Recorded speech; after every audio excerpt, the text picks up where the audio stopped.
नमो तस्य भगवतो अरहतो सम्मा सम्बुद्धस्य। नमो तस्य भगवतो अरहतो सम्मा सम्बुद्धस्य। नमो तस्य भगवतो अरहतो सम्मा सम्बुद्धस्य। समर्थ गौतम का मत था कि मनुष्य को अच्छा जीवन जीने के लिए यह आवश्यक है कि यह एक अच्छाई का मापदंड स्वीकार करे। मेरे पवित्र पद के लिए तथा उसके अनुसार अच्छे जीवन हेतु 5 मानदंड है। जो हिंसा न करना, चोरी न करना, व्यभिचार न करना, असत्य न बोलना, नशीले व मादक पदार्थों का सेवन न करना। शीलहीन मनुष्य असंयमी होकर इन 5 शीलों का पालन न करके असंयमी होकर दुष्कर्म करता है, जिसके फलस्वरूप वह दुखों को भोगता है। परंतु संयमित मनुष्य शीलों की पालन करते हुए पुण्य कर्म को करता है तथा सुखमय जीवन जीता है। बुद्ध काल में ब्राह्मण धर्म का मुख्य कार्य यज्ञ करना था।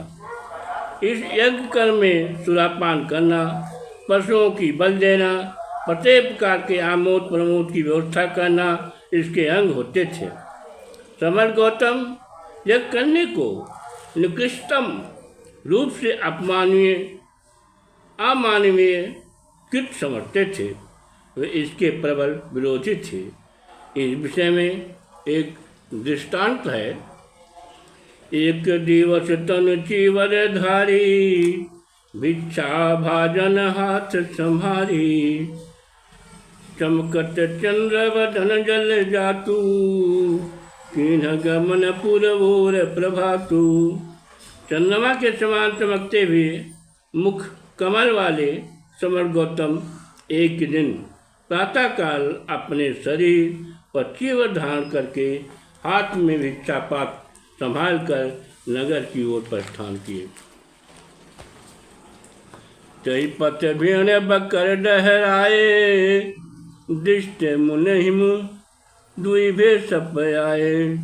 चोट चनन अज सावक खाई, मंथर वेग चले लगड़ाई।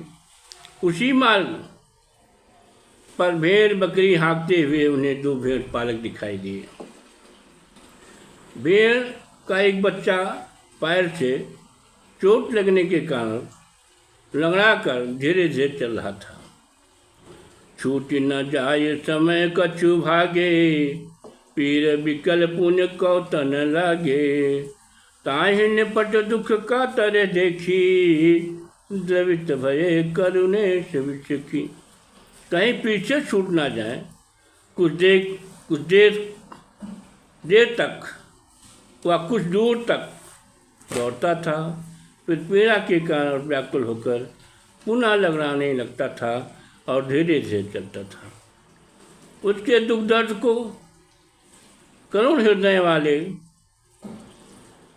समर्थ गौतम दुखित और द्रवित हो गए। लेते ही अंक चले तिन साथा, पूछ चले यश नीवर माथा। सारे विशद बन बाग बगारू, जाहूँ चरावन कौन कछेरू। भेड़ के उस बच्चे को गोद में लेकर समर्थ गौतम उन भेड़ पालकों के साथ साथ चलने लगे। वे उनसे पूछने लगे, तुम लोग विस्तृत जंगल, बाग बगीचा, मैदान को छोड़कर बकरियों को चराने कहाँ ले जा रहे हो? किन्ह निवेदन नाय सिर, भेष पाल तवेक। दीन जनन के कंठ हित, जग जंजाल अनेक। तब एक भेड़ पालक ने समर गौतम को सिर झुकाकर कहा, हे समर, इस संसार में गरीबों के गले को फंसाने के लिए अनेक फंदे हैं। सूरजत एक या पल उलझावे, कंठ कबहु निर्वार न पावे। बोल विपिन भक भूमि बनाए, जनपति यज्ञ करय मुनिराई। एक फंदा छुलता ही है, दूसरा फंदा उलझा देता है। गरीबों को गला हमेशा फंदे से जकड़ा रहता है। हे मुनिराज, बेड़वन में एक शाला बनवाकर महाराज बिंबिसार एक एक कर रहे हैं। चही लोग अलब सुख चुंचू, कटही रोज बलय सन पंचू। जे जस भैर जाय सुपाही, निसह गोग सजय पाई। सम्राट इस यज्ञ के द्वारा इस लोक में अलग सुख शांति प्राप्त करना चाहते हैं। इस यज्ञ में प्रतिदिन 500 पशुबल काटे जाएंगे। राजा की ओर से जिन्हें जैसा आदेश प्राप्त होता है, लोग अपना अपना सहयोग देते हैं। सत सत भीड़ बकर दे आजू, हो सहाय हम शुभ काजू। कन कन काप कलेवर डोले, तास वचन सुन गौतम बोले। बलिकर्म के लिए 100 भेड़ तथा 100 बकरे देकर आज तक हम लोग भी शुभ कार्य में सहायक होंगे। उसकी बात सुनकर समर गौतम का दयाल दिल पसीज गया। वे कहने लगे कि मैं भी साथ चलूँगा। दाऊँ बाऊँ भेड़ सत चलें, भीड़ बकर दल साथ। अंक लगाए साव कही, पाछे निवरनाथ। भेड़ बकरियों झुंड के साथ बाएं दाएं होकर दोनों भेड़ पालक चल रहे थे। भेड़ के बच्चों को गोद में लिए हुए पीछे पीछे विश्व परवर गौतम चल रहे थे। दीप्ति तेज प्रदीप्ति ओजू, कदन मदन मद बदन सरोजू। ताप विमोचन लोचन चारू, श्रीप समाहित सिंध अपारू। तेज से दीप्त और प्रताप से प्रदीप्त, कमल के समान सुंदर मुख कामदेव के दर्प को चूर करने वाले थे। उनके सुंदर नेत्र संताप को नष्ट करने वाले थे। उनमें ऐसी गंभीरता थी मानो सीपों के भीतर अपार सागर समाये हुए हैं। गौर कलेवर चीवर पीता, संचित स्वर्ण फलक नवनीता। पायुष बार सुकाल सलोगु, दर्शन लाभ सुलभ सब लोगु। उनके गोरे शरीर पर पीला चीवर इस का शोभायमान था मानो स्वर्ण पात्र में मक्खन एकत्र किया गया हो। शुभ दिन, शुभ काल और शुभ योग पाकर नगर के लोगों को उनके दर्शन का लाभ प्राप्त हुआ। वितत लो भयं लक्ष्मी बौरा, व्योम विलंब हाथ अथौरा। गुतत हार जई लक्ष भूरी, गौवछ हाथ सुई गोरी। लौटता पीटता हुआ लोहार उन्हें देखकर ऐसा बावला हो गया कि उसके हाथ का हथौड़ा आसमान में ही रह गया।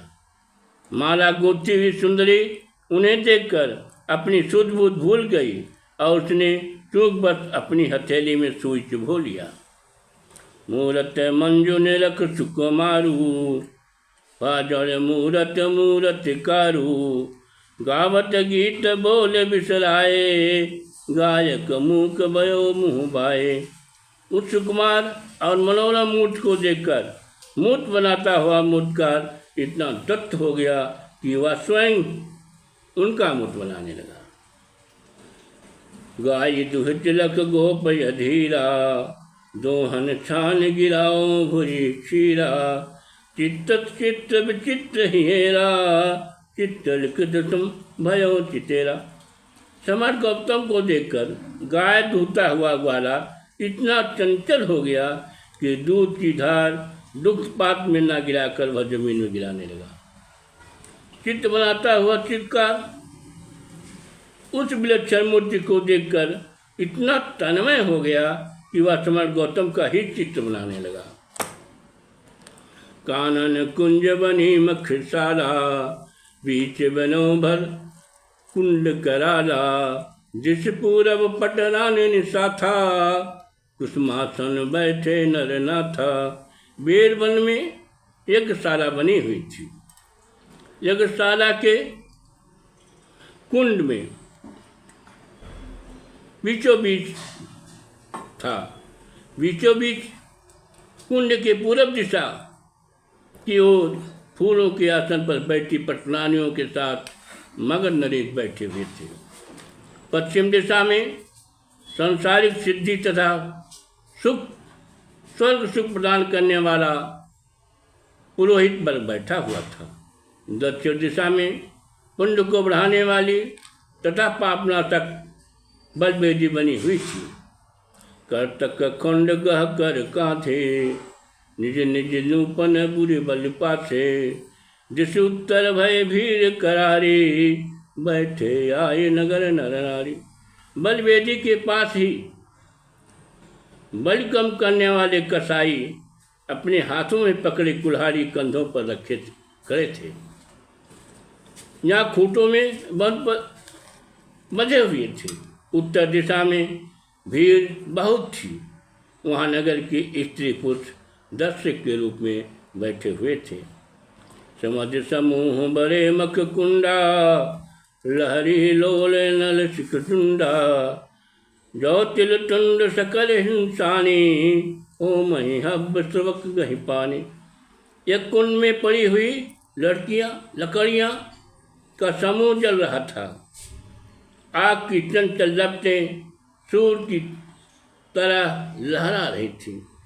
जौ तिल चावल शक्कर तथा घी को सान कर बनाए गए हव्य को पुरोहित लोग अपने हाथों में लेकर मंत्र पढ़ते हुए हवन कुंड में डाल रहे थे।